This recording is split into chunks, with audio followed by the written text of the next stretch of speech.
Assalamualaikum warahmatullahi wabarakatuh.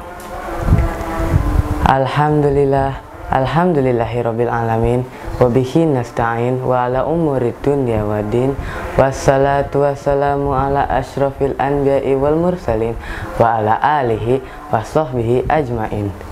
Asyhadu an la ilaha illallah wa asyhadu anna Muhammadan abduhu wa rasuluhu la nabiyya ba'da amma ba'du. Sahabat kunci yang dirahmati oleh Allah Subhanahu wa taala, pertama-tama yang paling utama, marilah kita panjatkan puja dan puji syukur atas kehadirat Allah Subhanahu wa taala yang telah menciptakan alam semesta, yang telah menciptakan langit dan bumi, serta yang telah menciptakan manusia secara berpasang-pasangan, laki-laki dengan perempuan, dan yang telah memberikan kita beribu-ribu nikmat, yakni nikmat iman, Islam, wal ihsan, nikmat jasmani dan rohani, serta kita dapat berjumpa kembali dengan bulan suci Ramadan yang semoga bulan ini adalah bulan yang dikaruniai oleh Allah Subhanahu wa taala. Amin ya Allah ya rabbal alamin. Salawat berserta salam tak lupa juga kita junjungkan kepada Nabi kita, yakni Habibina wa Syafi'ina wa Maulana Muhammad sallallahu alaihi wasallam, yang telah membawa kejayaan Islam dari zaman jahiliyah hingga zaman terang menerang sampai saat ini. Baik, adanya saya di sini tak lain dan tidak bukan adalah akan menyampaikan kunci di bulan Ramadan yang berjudul pengertian sabar dan hikmahnya. Sabar menurut bahasa adalah menahan diri atau mencegah dan tabah.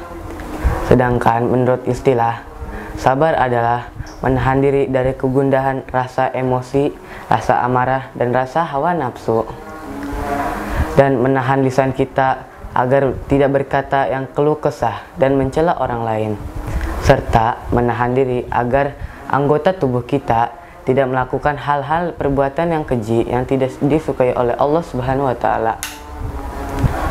Sabar juga menjadi salah satu ciri mendasar orang yang bertakwa.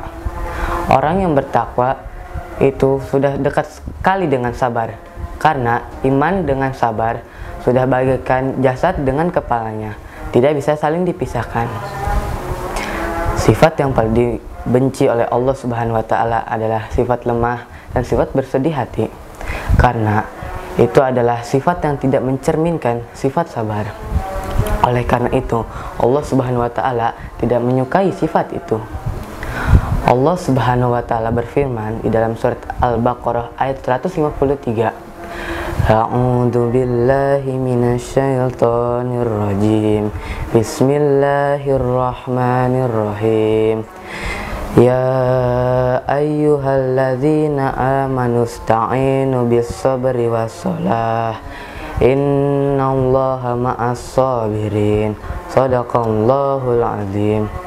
Yang artinya, wahai orang-orang beriman, mohonlah pertolongan kepada Allah Subhanahu wa taala dengan sabar dan sholat, karena sesungguhnya Allah bersama orang-orang yang sabar.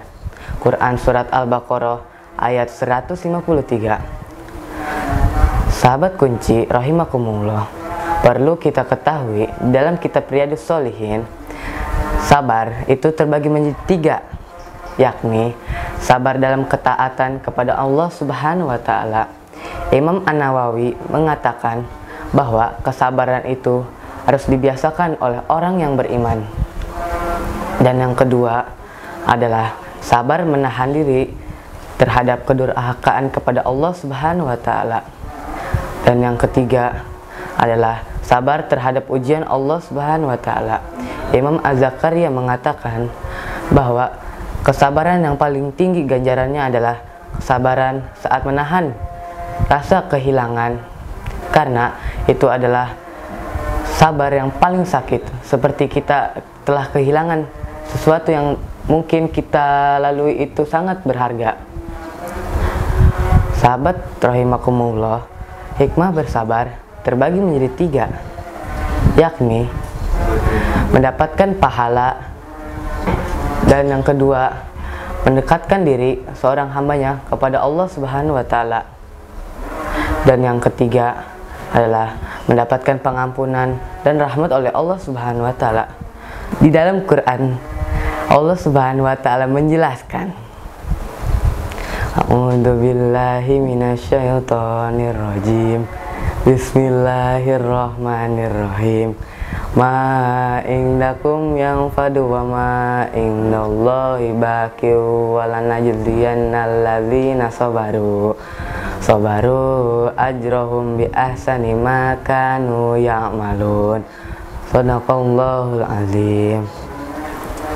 Sabar juga dapat menolong setiap pekerjaan kita yang terdapat di dalam mahfuzat. Man sabara dhafira, barang siapa yang bersungguh-sungguh maka beruntunglah ia. Dan di dalam mahfuzat juga, as-sabru yu'inu ala kulli amalin, kesabaran itu menolong setiap pekerjaan. Mungkin cukup sekian penyampaian kunci dari saya. Kurang dan lebihnya mohon maaf karena saya masih di tahap pembelajaran. Wallahumma fiq ila wa miqtarik. Assalamualaikum warahmatullahi wabarakatuh.